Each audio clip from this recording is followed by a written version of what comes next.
Hi, my name is Stephanie and we're here at the Rochester Museum and Science Center with my friend Sophie. Sophie is an African fat-tailed gecko. She's from the countries of Senegal and Cameroon. That's where she's usually found. And you can see she is another one of our reptiles here in the inquiry room. So she has scales for skin. Her skin, we say, sort of feels like a basketball, very rough. But her tail feels different because her tail is filled with fat. Wouldn't you like to be able to store all your fat in your tail? You may also notice that her tail is roughly the same shape as her head. So that is one of the special adaptations that Sophie has for defense. If she can't get away from a predator, the predator can bite her tail, she can get away, and she's able to grow a new tail back when she eats more.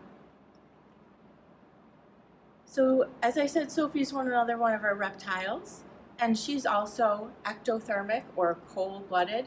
That means she has to get her heat from the surrounding environments by going onto a sunny rock or going into the shade when she needs to cool off.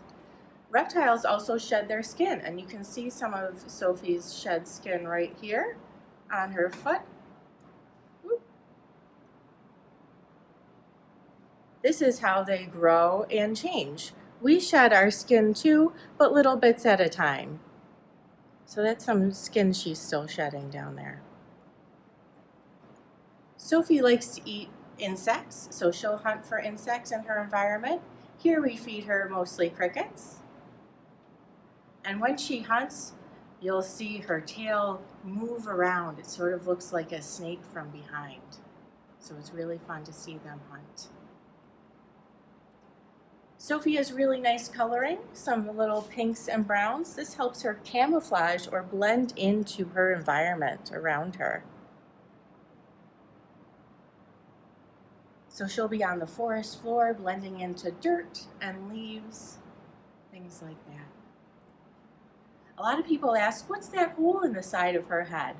That's Sophie's ear. Reptiles don't have an outer ear like we have. They just have an inner ear, so you can see right into her ear.